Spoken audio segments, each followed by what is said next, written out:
morning and welcome to the retirement recap for Friday, September 18th. Here we are with Mark Salamone, our lead consultant, and Rob Milas, our chief investment officer. Rob, I know you're going to start with jobless claims, which have been hanging up there pretty high for quite some time, and you're going to start there and go into other market activity. Yeah, that's right, Rich. As you mentioned, we're seeing initial jobless claims still come down, but very elevated. So we're at 860,000 claims today versus back a year ago at 200,000. And so what's being done about it? We're still seeing in Congress, Speaker Pelosi would like a $2.2 trillion package, whereas the Republicans are kind of more at the 1.5 trillion. So we'll see whether this actually gets done before the election or not. But in the meantime, Donald Trump is going to announce some aid to farmers. But remember, keep the scale in mind. It's a $13 billion, whereas before we were talking about trillions. But $13 billion aid to farmers.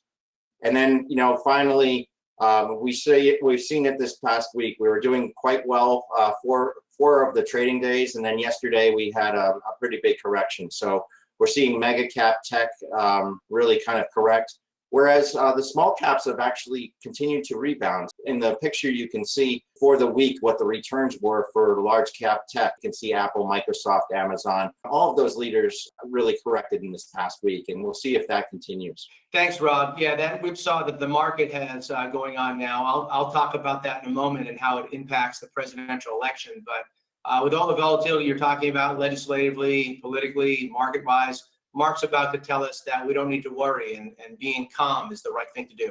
Well, I think you should be calm. I don't know about not worrying. I'm going to go over a couple topics. One being re-enrollment. Now, re-enrollment is like a refresh, telling your participants if they don't opt out, they'll be enrolled into the plan, and they'll be enrolled at a certain percentage. And this can help improve participation and also help investment decisions.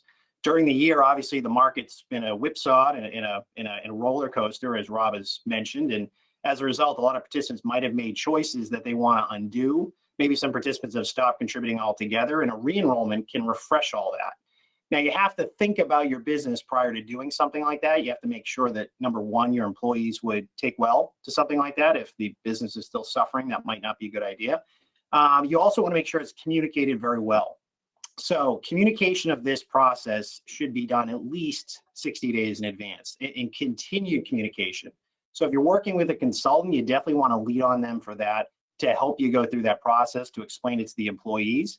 And at the end result of all this, typically plans are much better enrolled, much better invested. So it's a good fiduciary refresh, but it's something you have to take into consideration and think about. And also, a lot of times there's plan amendments. So this is now the perfect time to think about things like this. The next subject I was going to talk about is the fact that a lot of plan sponsors are dealing with less time than before.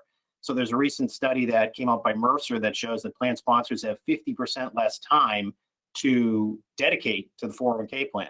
So as a result, leveraging your record keeper, leveraging your advisor is our biggest piece of advice for all our clients and any person with a 401k plan out there. So use your resources out there to help you manage your retirement plan and reach out if you need help. Thanks so much, Mark. That's great information. Re-enrollment is very powerful when it makes sense for your business. And certainly there's always a time crunch when managing your plan. This year is probably even more challenging. So reach out to your consultants, reach out to us at Alpha, ask us some questions, and make sure you get direction. I'm going to leave you here with some interesting statistics about the presidential election. So all year long, and quite honestly, even leading up to 2020, we get the question about what's going to happen with the markets related to the presidential election. So let me give you some statistics.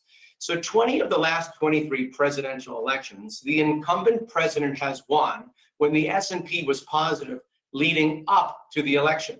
And these statistics have been compiled since 1928, and they've been 87% effective.